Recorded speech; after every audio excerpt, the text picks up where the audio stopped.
Qirib amalaring, kemalaring Toshkentga hamma o'zini viloyatingda yashagan. Hozir siz ko'rgan videoda bir nechta fuqarolarni haqoratlagan va bu tasvirlarni Instagram ijtimoiy tarmog'iga joylashtirgan 2 nafar huquqbuzarlar bugun sud zalida. Endi ular bu qilgan ishi uchun qonun oldida javob beradi. Ma'lum bo'lishicha, mazkur video joriy yilning 28-fevral kuni suratga olingan va 1-mart kuni ijtimoiy tarmoqqa joylashtirilgan. Mazkur holat bo'yicha sud ishi bugun aynan mana shu yerda jinoyat ishlari bo'yicha Yunusobod tuman sudida ko'rib chiqildi.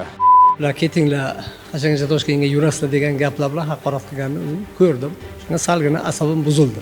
Aniqlik kiritilishicha, huquqbuzarlar 2004 hamda 2005 yilda tug'ilgan. Bu videoni o'zi olishimizdan maqsad hech kimga hech qanaqa viloyatlik yoki shaharlik qilib ajratish bo'lmagan yoki kimdir kamsitish bo'lmagan. O'zimiz uchun video olganmiz. 4 soatda ancha ko'p prosmotr oshgandan keyin u videoni olib tashladik.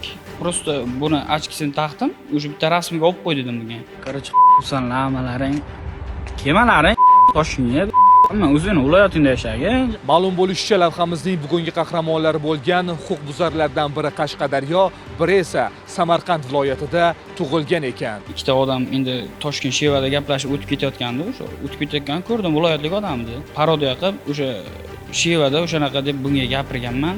Uni ko'rib qolib bundan oldirtirdim, Instagramda ol dedim. Shu video olindi, Instagram sahifamga qo'yganman. Olishdan maqsad prosta hazil tariqasida 4 soat ichida 25 ming odam ko'rdi. Kechirishlar so'raymiz, butun xalqdan uzr so'raymiz. Boshqa bunaqa ish takrorlanmaydi. Sud qaror qildi. Birinchi huquqbuzar O'zbekiston Respublikasi Ma'muriy javobgarlik to'g'risidagi kodeksining 183-moddasi bilan aybli topilsin hamda unga shu modda bilan 10 sutka ma'muriy qamoq jazosi tayinlansin. Ikkinchi huquqbuzar O'zbekiston Respublikasi Ma'muriy javobgarlik to'g'risidagi kodeksining 183-moddasi bilan aybli deb topilsin hamda unga shu modda bilan 10 sutka ma'muriy qamoq jazosi tayinlansin. Ma'muriy qamoqda saqlash muddati 2025-yil 7-mart kunidan boshlab hisoblansin. Fuqarolarni haqoratlab internetga video joylashdan maqsad nima?